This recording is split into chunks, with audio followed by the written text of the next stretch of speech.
Yang terjadi di sejumlah kawasan di Jabodetabek diketahui setiap tahunnya, di mana banjir ini memang selalu melanda dan membuat ribuan warga terdampak. Untuk membahas terkait dengan hal ini, kita sudah tergabung dengan narasumber melalui sambungan virtual, yaitu Ernan Rustiadi, pengamat lingkungan IPB University. Selamat siang, Pak Ernan. Selamat siang. Baik, Pak Ernan, jika kita lihat kondisi pada pagi hari ini banyak titik di wilayah Jabodetabek yang terendam banjir, bahkan ketinggiannya pun bervariasi. Ada yang kami dapatkan laporannya sampai 4 hingga 5 meter.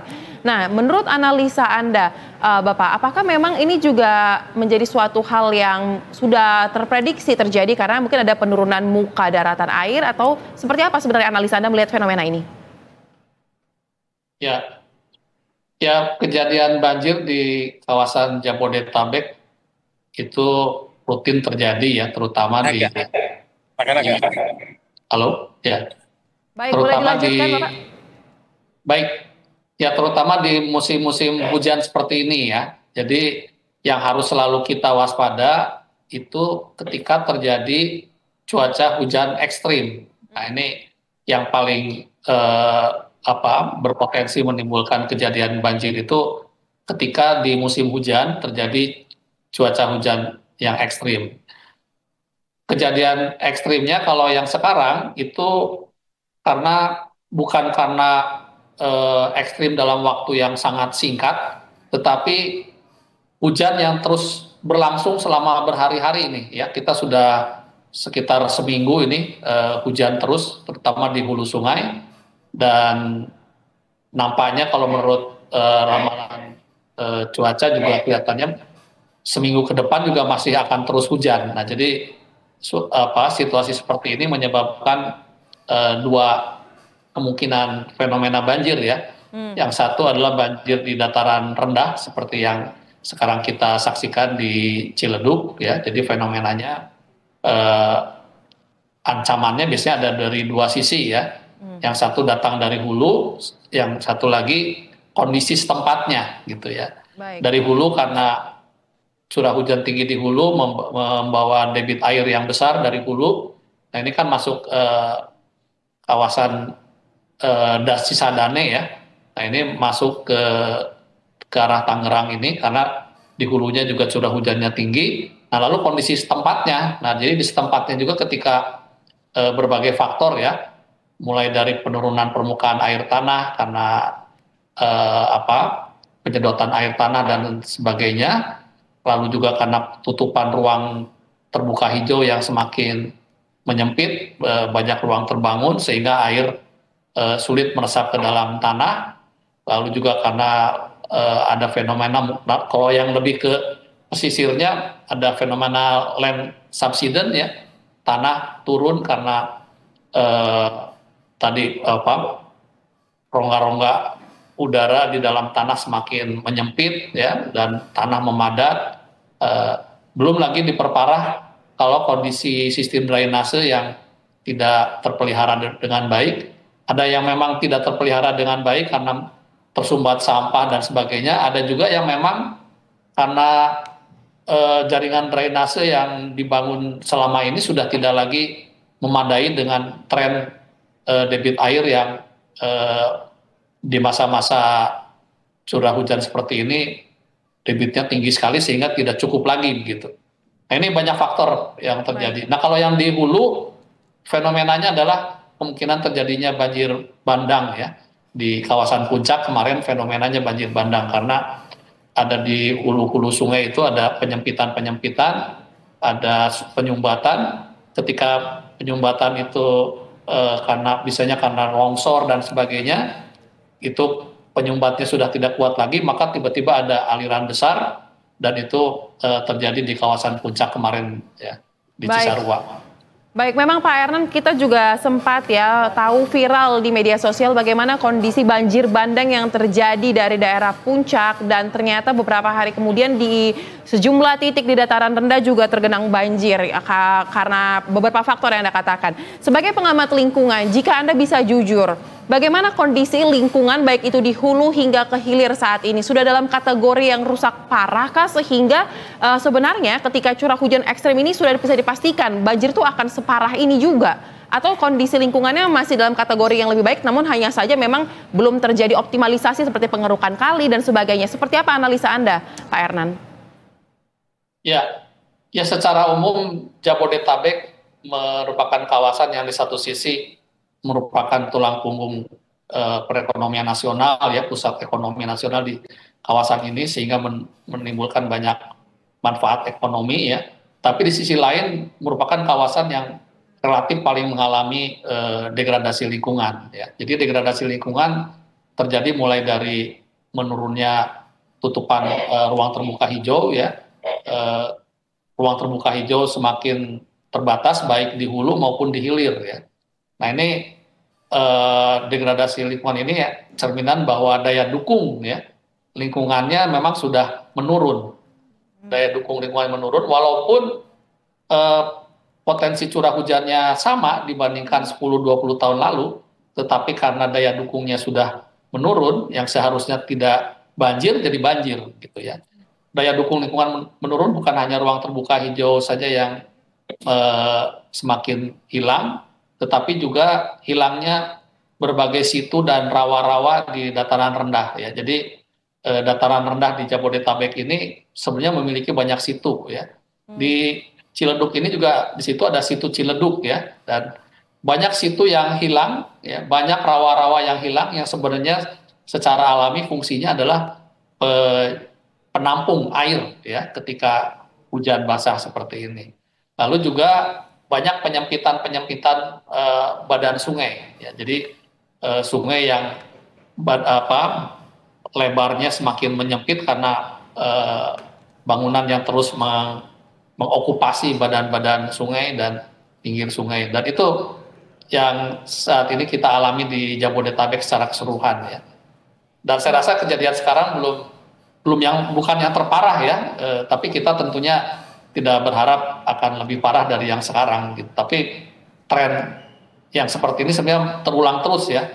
Ini tergantung apakah cuaca hujannya ekstrim, apakah terjadi frekuensi hujan yang cukup panjang seperti 2 minggu terakhir ini.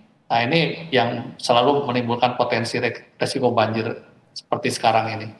Baik, ini memang pil pahit yang harus kita telan karena mau tidak mau ini fakta bahwa memang kenyataannya terjadi degradasi lingkungan seperti Bapak katakan. Curah hujannya sama mungkin dengan beberapa puluh tahun lalu, tetapi lingkungannya sudah tidak mampu lagi untuk dapat mengatasi, mengoptimalisasi hujan tersebut, ya.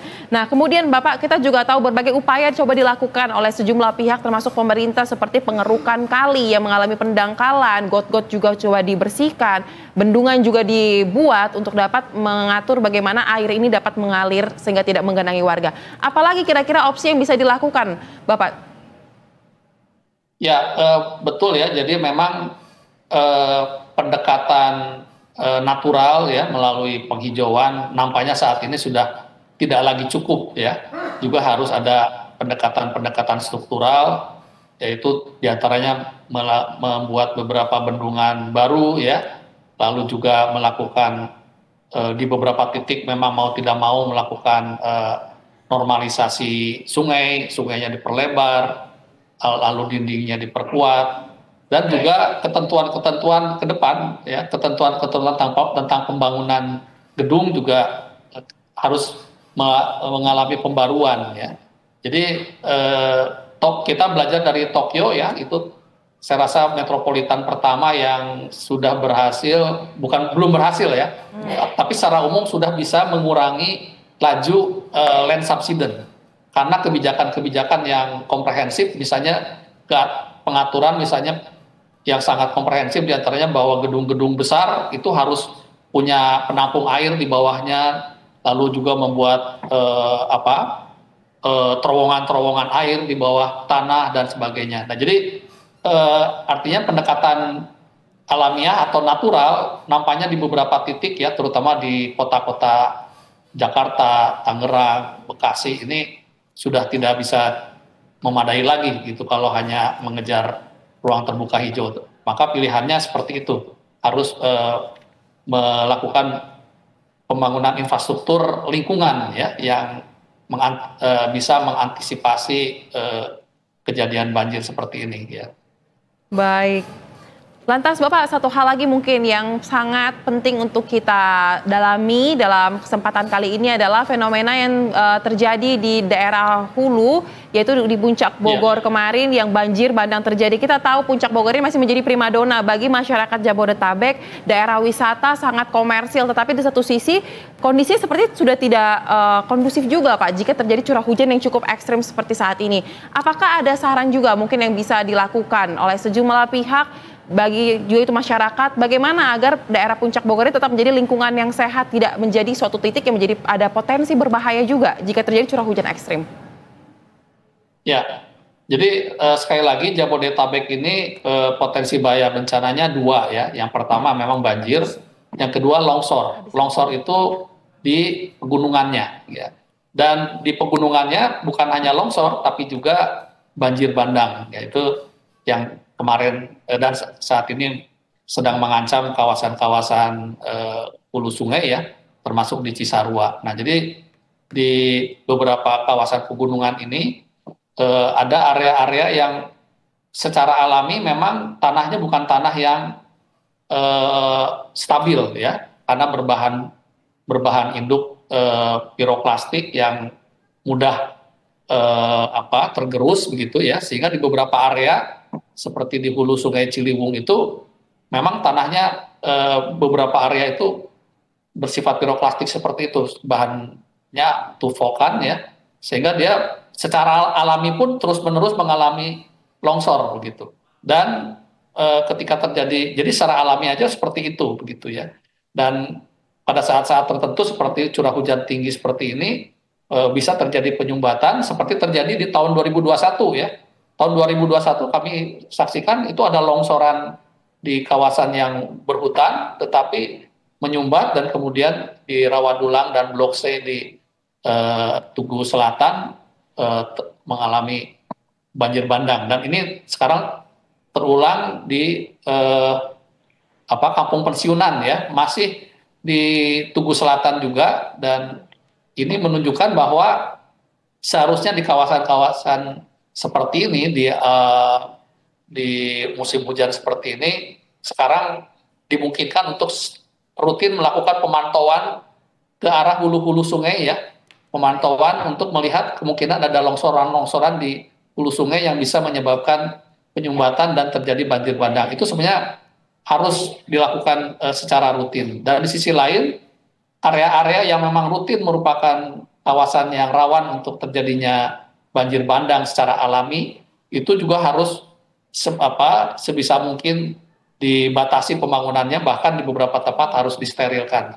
Tapi yang terjadi saat ini adalah justru kebalikannya, bukannya harus lebih steril, tetapi malah mengalami penyempitan badan sungai akibat pembangunan pemukiman yang sangat intensif di kawasan Puncak ini ya. Jadi persoalan Puncak dari dulu tetap sama, yaitu bahwa pengendalian tata ruangnya berat sekali ya, dan belum ada terobosan-terobosan yang berarti begitu ya untuk pengendalian tata ruang di hulu sungai Ciliwung maupun Cisadane ya, dua das terbesar di Jabodetabek.